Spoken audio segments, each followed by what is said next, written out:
Bueno, muy buenas tardes a todos. Estamos en una nueva sesión de encuentros sincrónicos. Con esta es la, el quinto encuentro El sincrónico, cuarto, eso, quinto, eso. el quinto encuentro sincrónico hoy. Les voy a compartir lo que vamos a hacer ahora. Más bien, les voy a compartir mi pantalla para poder responderle a sus inquietudes y preguntas. En principio, estas 2 semanas han estado estudiando el paradigma de programación con estado. Ese paradigma de programación con estado, pues básicamente es el paradigma declarativo, más un concepto nuevo que es el concepto de estado explícito. Y para eso, entonces tuvieron todos estos videos que tienen que ver con qué significa estado explícito, cómo se logra el estado explícito, qué se le tiene que agregar al modelo declarativo para lograr estado explícito, y unos videos sobre una comparación entre programar declarativo y programar con estado, y ya, eso es todo lo que hemos hecho. Entonces, pues abro la sesión de preguntas para ver qué inquietudes tienen al respecto, cómo se sintieron con esto, y bueno, es el momento de preguntar lo que no esté claro.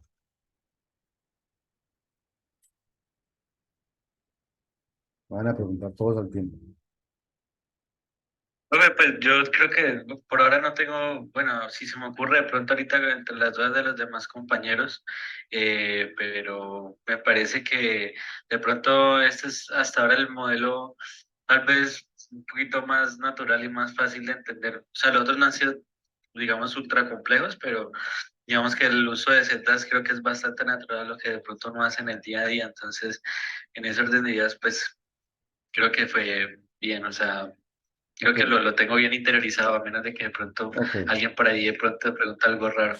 Ok, también tengan en cuenta que después del declarativo, todos los otros modelos, el concurrente declarativo, el conestado, el concursivo de paso de mensajes y el orientado a objeto, realmente van a añadir muy poquitos conceptos extras. O sea que con el declarativo ya la mayoría de conceptos que además también se usan en esos otros modelos ya están listos. O sea, esa es digamos, cuando pasamos de estos nuevos modelos, los conceptos ya no son 5 o 6, o sea, no son todos esos conceptos que había en el caso declarativo, y por eso estos son más rápidos.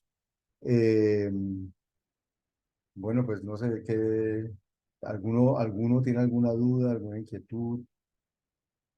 Eh, no sé si, No, profe, digamos que igual que Juan Marcos ha sido la expansión del declarativo más natural. Eh, no sé, bueno, pero de por pronto, ejemplo, de pronto, dale. de pronto, a veces en la metodología de diseño es extraño pues pensar en la optimización prematura, pero es más que todo, ya es un problema más que todo a nivel, entre comillas, filosófico, digamos, lo que es optimización prematura, hasta qué punto estamos optimizando, pero como tal el concepto del estado para mí Ok. está bien. Y es claro qué gano con estado explícito que no tenía en el modelo declarativo. Me pueden decir, díganme lo que quieren. ¿Qué es lo bueno de tener estado explícito versus no tenerlo como pasaba en el modelo declarativo? Pues para mí se ganan varias cosas. Primero, el hecho de que las funciones eh, tienen menos parámetros o pueden llegar a tener menos parámetros, ya que estas variables que almacenan recursivamente pues ya no se necesitan. Entonces hace que la recursión y que la misma complejidad del sistema se vea reducida, eh, que hay una variable, un lugar en donde todo el programa puede llegar a conocer lo que está haciendo el resto de la aplicación en caso de, por ejemplo, arreglos de control. Hay una forma más, en mi opinión, eficiente de comunicar entre componentes del programa. Ok, ok, sí, Y digamos, facilita como el dale. hacer los programas. Sí, les hace más fácil los Qué programas así. facilito. Se les hace más fácil los programas así. Digamos, ¿qué es lo que hace Pues más suelen ser fácil? más corticos.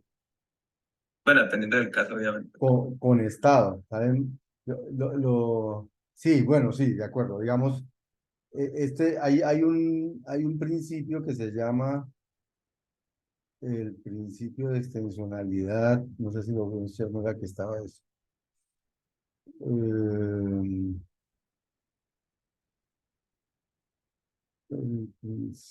eso. Eh, propiedades, o sea, lo que llaman el principio de abstracción en, en ingeniería de software es, es este. Es que un sistema se puede construir eh, como la suma de especificarlo más implementarlo, y la especificación, digamos que la especificación y la implementación no pelean entre ellas. La especificación es un contrato que define cómo se comporta el sistema, o sea, es como lo declarativo, ¿cierto? Eh, un sistema va a ser correcto si su comportamiento está de acuerdo a ese contrato, si no el sistema falla, pero luego la implementación es el cómo logro hacer lo que yo dije que el sistema iba a hacer. Y eso está como en el interior, y la idea es que uno, uno le dice a un sistema, haga esto, y el sistema por dentro hace algo que responde a lo que significa el haga esto. El sistema es correcto, cuando yo le digo haga esto, realmente eh, para mí está haciendo lo que yo le pedí que hiciera. Entonces, para soportar ese famoso principio de abstracción, entonces hay cuatro como propiedades que se necesitan. Entonces, se necesita encapsulación, poder encapsular, eso ya lo teníamos en el modelo declarativo. Se necesita poder componer, hasta llamar una función con otra, cosa de estilo. Eso ya lo tenemos en el modelo declarativo. Se necesita poder invocar, o sea, poder crear múltiples instancias de una parte basada en una sola definición. Eso también lo tenemos en el modelo declarativo, pero se necesita extensionalidad, que es extender una parte sin afectar a otras partes que la usan. Y ese es el gran pero de la programación declarativa, que cuando tú quieres agregarle una funcionalidad, extender una funcionalidad a algo, termina por lo general afectando muchísimas partes del sistema para poder extenderla declarativamente. Ese es la gran ventaja de tener estado explícito, que me permite extender mis programas sin cambiar la interfaz de ellos, como en el ejemplo que había aquí el que estaba aquí al principio, el de la suma que le dijeron que le dicen, digamos, al diseñador, vea, quiero que cuando invoque la función sublist, cuando termine, sepamos cuántas veces fue invocada la función. Un requerimiento adicional como todos los sistemas lo tienen. Le dicen a uno, hágame esto, ya le hago eso, y dice, ah, y ahora no sabe que también puede hacer esto. Y el asunto es que poder hacer eso eh, no implique que todos los señores que algún día usaban Zoomlist, ahora les toca meterle otro parámetro a Zoomlist porque para poder responderle a ese nuevo requerimiento. Entonces aquí lo que dicen es, vea, el nuevo requerimiento lo resuelvo agregándole un estado explícito a mi función y manteniéndolo aquí internamente. Y creando de pronto una nueva función que me dice, que me permite ir a mirar cuántas veces se ha llamado eso, entonces va y mira qué contenido tiene el contenido de ese INPA y lo mira. Pero lo bueno de esto es que todos los que usaban la función sublist, todos los que usaren la función sublist en cualquier contexto, la van a poder seguir usando a pesar de que ahora tenga una funcionalidad adicional, que es saber cuántas veces ha sido invocada. Entonces, eso es lo que se llama extensionalidad, y eso es lo que permite el estado explícito hacer más fácil, porque si uno tuviera el estado, el declarativo solamente, entonces uno no podía hacer esa extensión tan fácilmente. Tendría que tener un parámetro adicional. O sea, tendría que cambiar la interfaz de su list para que ahora además llevara el número de veces que ha sido invocada, cosas así. Y ese es un problema importante. Ahora, entonces es una ventaja. Por eso tal vez parezca ser más fácil escribir cosas.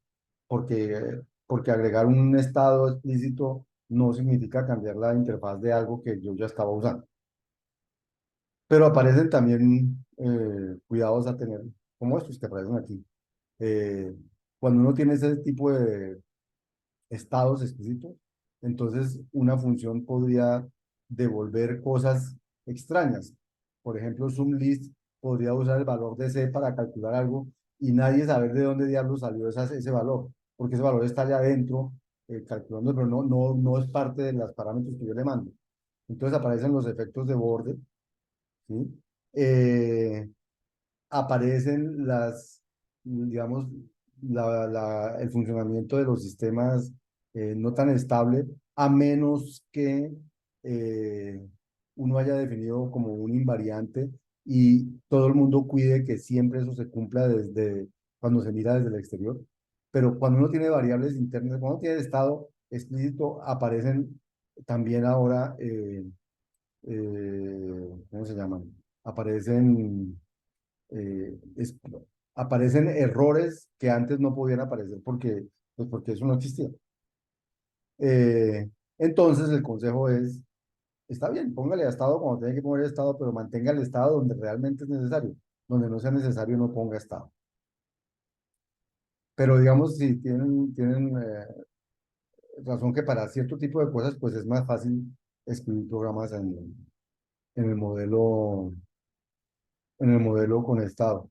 Aquí está cómo lo implementaron, así como para los disparadores por necesidad se creó un nuevo almacén. Entonces aquí para los eh, celdas se creó un nuevo almacén. Quedó claro que es una celda, ¿cierto? Que las celdas no modifican el almacén declarativo. Eso es muy importante. Seguimos con un almacén declarativo, solo que ahora tenemos un almacén de celdas. ¿Se quedó clarísimo que es una celda para todos? Una celda sería equivalente a un puntero, ¿cierto? Una celda es como un apuntador, sí, señor.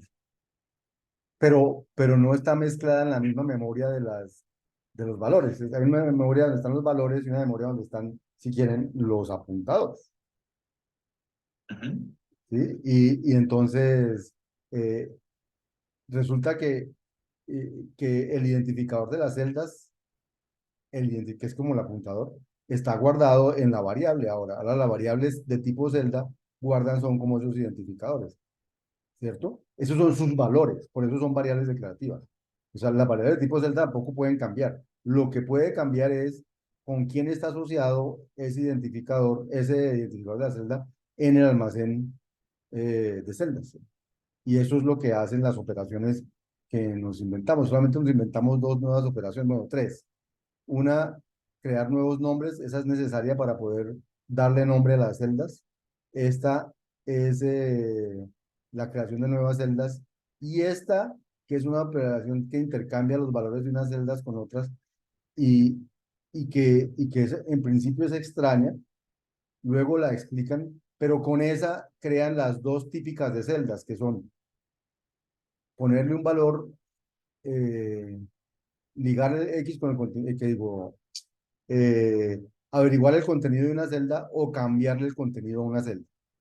Entonces, con arroba C saca uno el contenido de una celda y con C asignale tanto, le cambia el contenido a la celda, ¿cierto? Pero estas dos operaciones, que son las que uno más usa cuando hace con estado o imperativo también se llama, están escritas en función de esta, que es la operación nuclear que se llama exchange. O sea, estas dos son azúcar sintáctico de este exchange. ¿Sí? No sé si eso lo ven también claro. eh, no sé si eso lo ven claro. O sea, entendieron el exchange sin problema. Bien. El exchange, entonces aquí viene la semántica de las celdas, dice que hace el new cell, ¿cierto? Entonces aquí me aparecen los nombres porque dicen que crea un nuevo nombre de celda y asocia eh, la variable declarativa que va a tener la celda con el nombre y en el almacén de celdas asocia ese nombre con la variable declarativa donde va a quedar su valor.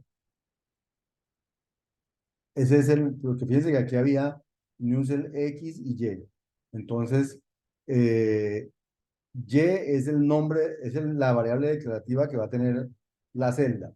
Y X es la variable declarativa que tiene el valor que va a haber en la celda. Son dos cosas diferentes. El, como este, si quieren verlo, como decía Mateo, es como el que tiene el apuntador y este el que tiene el valor de la celda. Y luego está el exchange, que lo que dice es, cuando a mí me dicen que intercambie eh, X con Y con Z, entonces lo que yo miro es que X esté determinada y esté ligada a una celda, o sea, que X sea una celda. Si X es una celda, entonces tiene que haber en el almacén de celdas, tiene que estar ligada a alguien. Entonces lo que yo hago es, en el almacén de celdas, cambiar con quién está ligada X a Z y guardar en el almacén declarativo que Y estaba ligado, que guardar en hielo con qué estaba ligado Z, que era W en el almacén declarativo. Y eso lo hacen para poder, bueno, esa es la operación, y con esa operación implementan tanto la asignación como sacar el contenido de una celda. ¿Ya?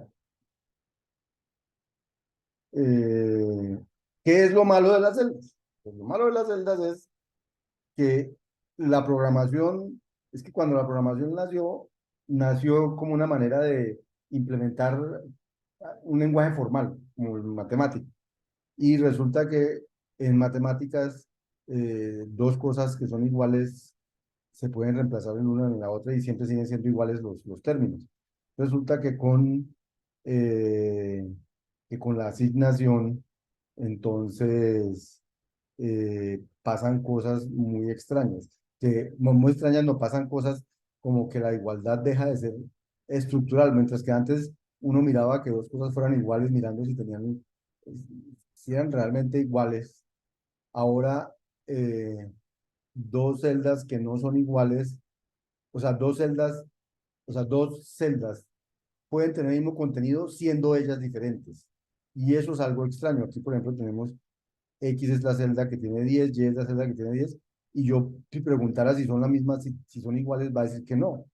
Pero si me pregunta si los valores que tienen son el mismo, me va a decir que sí. Entonces, ahora aparece ese entuerto de que no todas, decir X, cuando yo digo a X, asignale Y o cosas de estilo, realmente no estoy haciendo X, Y y X iguales. O sea, el X igual a Y de mi lenguaje declarativo sigue estando allí. Ahora no hay un X asignale Y, ahora hay un X asignale Y, pero eso significa algo muy diferente. Algo muy diferente, digo, no significa, no es lo mismo que el X igual Y. Ya. Entonces, pues no sé si todos ustedes están tan tranquilos con esto, nos vamos al quiz. No hay ninguna más pregunta más. Después lo que viene es, miren, y ahí tienen razón, hay un ejemplo de calcular la clausura transitiva de un grafo, y claro, la versión declarativa es mucho más complicada que la versión con estado. ¿Sí?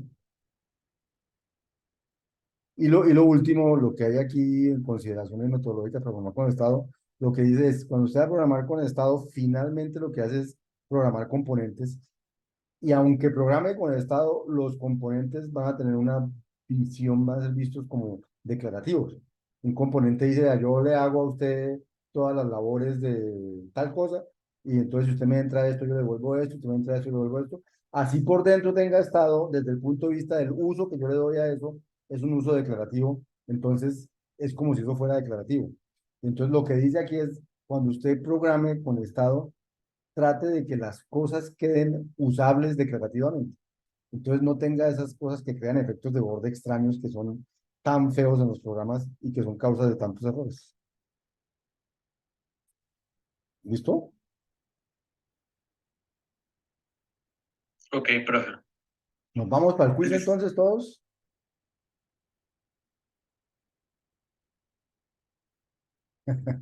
Bueno, voy a dejar de grabar entonces ya. Ah, pues, no es una pregunta. Ah, bueno, pregunte, David, pregunte. No, pero es más como de planteamiento. sino que la función del Fibonacci usualmente en el cero la definen como cero. Ah, Para sobre el este taller, caso sobre el queda taller, como uno. sobre el taller. Sí, sobre el taller. Ah, bueno, espera, yo abro el taller aquí. Yo abro el taller. Es que estaba yo esto.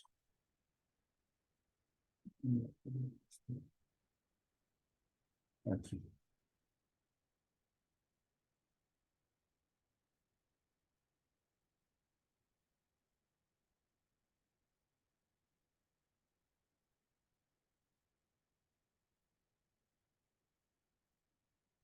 Aquí está el taller. Y nos vamos a cuál ejercicio, el de Fibonacci.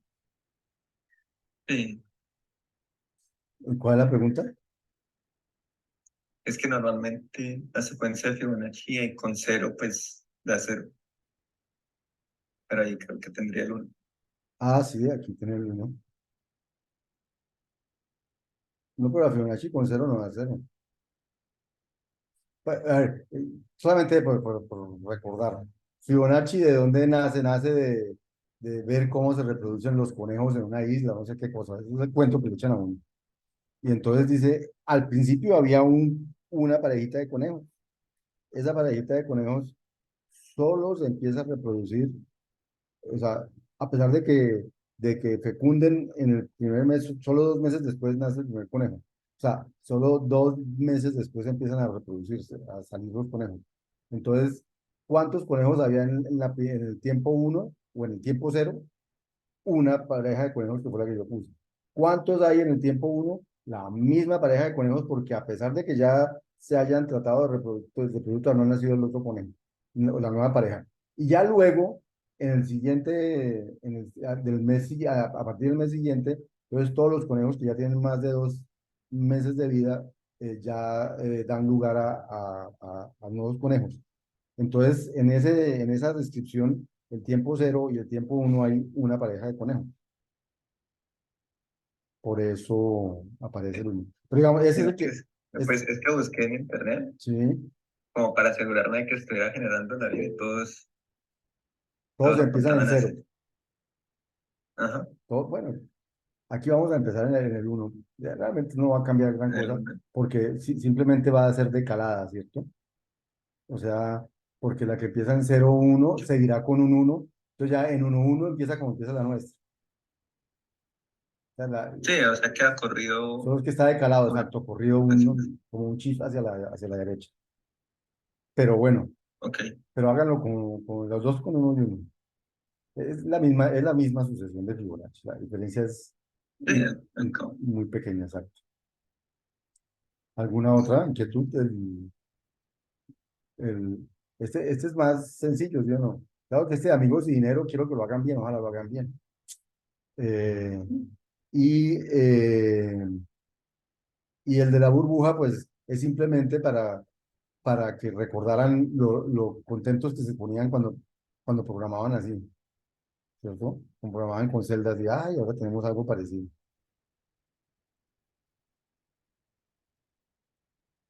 Bueno, muchachos, entonces ahora sí voy a dejar de grabar.